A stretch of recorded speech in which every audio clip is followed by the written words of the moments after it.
지난 2월에는 전국을 공분에 빠뜨렸던 사진 한 장이 공개가 됐습니다. 저 사진. 누군가 경찰관 앞에서 강아지만 꼭 껴안고 있어요. 기억나십니까? 클럽에서 일하는 여성 DJ가 만취 상태로 차를 몰다가 오토바이 배달원을 치어서 사망하게 만들었습니다. 이른바 만취 DJ 사건.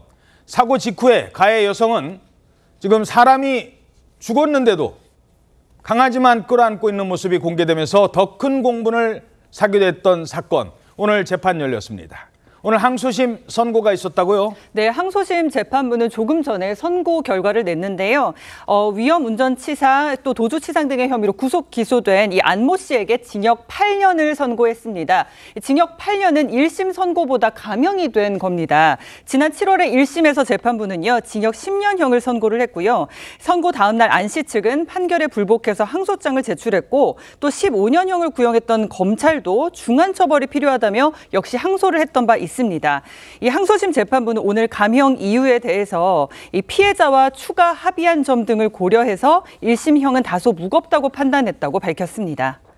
저 차가요. 아까 그 사고 장면 좀 불편합니다만 이게 사고의 원인을 밝히는데 저 앞에 오토바이가 이제 가다가 서행을 하고 있는데 얼마나 빨리 달려왔으면 뒤에서 들이받을 정도가 됩니까?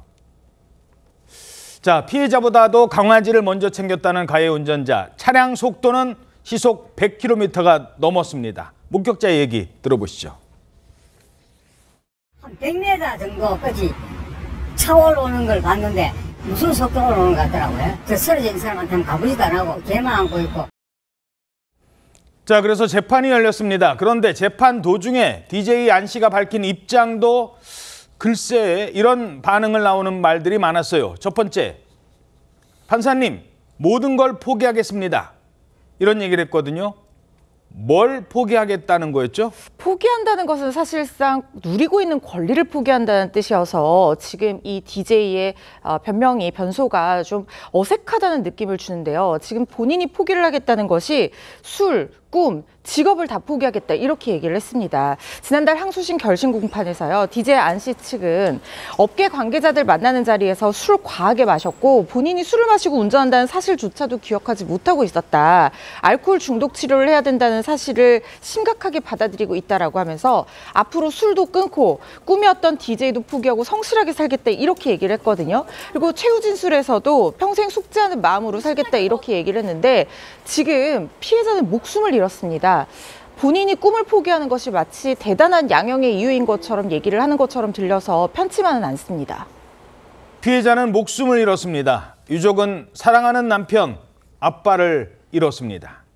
영장 심사 당시 DJ의 모습 보시겠습니다. 보호 조치도 안 하셨는데 돌아가신 피해자분께 하실 말씀 없으세요? 피해자분 들이받은 거 알고 계셨어요? 음주 얼마나 했던 거예요? 자, 그런데 재판 과정에서는 조금 다른 이야기를 해서 또 논란이 됐었어요. 그렇습니다. 1심 재판 당시에 이 DJ 안 씨는 혐의를 대체로 인정한다고 발언을 하면서도 피해자를 탓하는 듯한 그런 발언을 해서 논란이 있었습니다. 그 발언에서 안 씨는 당시 피해자인 배달원이 편도 2차로의 도로 중에 1차로를 달리고 있었다.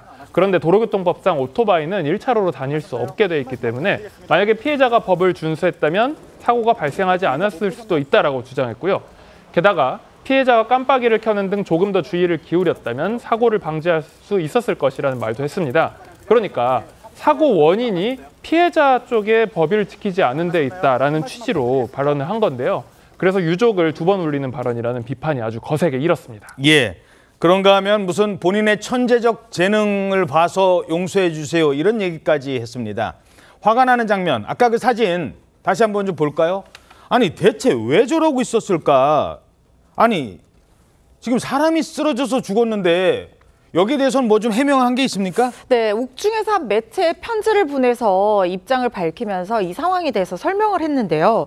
사고가 난 직후에는 피해자분이 보이지 않았고 사람을 쳤다는 사실조차 인지하지 못했다라고 얘기를 했고 사람들이 막 차 주변으로 모였다는 거예요. 그래서 본인도 차에서 내렸는데 강아지가 너무 짖으니까 누군가가 강아지 시끄러우니까 좀 안으세요 이렇게 얘기를 해서 강아지를 안았다 이렇게 얘기를 했습니다. 그러면서 덧붙인 말이 있는데요. 예. 저 역시 어린 시절 아버지를 잃고 어머니와 단둘이 살아오면서 그 슬픔과 빈자리를 누구보다 잘 알고 있다라고 하면서 가정사까지 언급을 했어요. 그러면서 본인이 그 가정에 똑같은 슬픔을 드렸다는 사실에 다시 한번 사죄의 말씀을 드리고 싶다.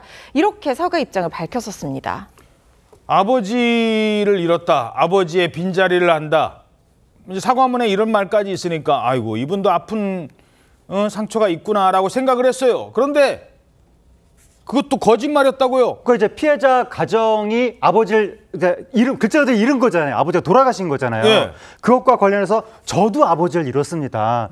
저도 그런 슬픔과 빈자리를 잘 알고 있습니다. 이렇게 얘기를 한 거잖아요. 예. 그러니까 그럼 이 가해자도 아버지가 어렸을 때 돌아가셨나 보다라고 사람들이 생각을 했었는데 알고 보니까 아버지가 살아 계신다고 합니다. 그러니까 아버지를 잃었다고 표현한 게 어린 시절에 부모님이 이혼을 했다는 것 같습니다. 그래서 아버지 없이 어머니랑 이제 이 둘이서 살았다라고 하는 것인데 아니 근데 상대방은 아버지가 돌아가셨는데 자기 부모님 그 헤어진 거 가지고 저도 그 슬픔 잘 알고 있습니다. 이렇게 얘기하는 게 말이 되느냐. 그래서 많은 그 논란이 있었던 것이고 어쨌든 당시에 그 DJ 안 씨 측에서는 제가 아버지를 이제 돌아가신 게 아니라 3살 때부터 어머니하고만 살았던 걸 이야기했을 뿐이다라고 해명을 했습니다. 예. 자, 2건의 음주운전 사고 전해드렸는데 이번에 하나만 더 전해드리죠. 이틀 전엔 전남 영암에서도 안타까운 사고가 있었습니다. 이번에도 만취한 운전자가 몰던 차량이었죠? 네, 정말 음주운전 사고 더는 없어야 할 텐데요. 지난 16일 오후 7시쯤이었습니다. 전남 영암의 한 도로에서 발생한 사고인데 어두운 시골 마을입니다. 가로등도 잘 없어서 차량 불빛만으로 저희가 확인을 할 수가 있는데요. 차 한 대가 언덕을 내려가서 이 도로로 좌회전하는 순간 직진하던 차량과 사고가 났습니다. 그리고 1분 정도 지났을까요? 방금 또 다른 차량 불빛이 앞서 사고가 난 지점으로 빠르게 이동을 합니다. 앞서 사고로 멈춰있던 차량 2대와 운전자들을 뒤따르던 1톤 화물차가 덮치고 말았습니다. 이 사고로 1차 사고를 수습 중이던 중년 여성 2명이 숨졌는데요. 2차 사고를 낸 가해 화물차 운전자는 만취 상태였습니다. 목격자와 경찰의 얘기 들어보시죠. 사고 이후에 운전자 내려가지고 차선에서 이제 이야기를 하고 있었어요. 그때마다 이제 화물차가 못 보고 지금 차하고 운전자를 충격한 거죠. 무슨 폭염 터지듯이 크게 소리가 나면서 문짝을 치니까 그때 나와갖고 저 밑에 가서 앉아있더라고. 술 마시고 운전하면 반성한다고 하죠.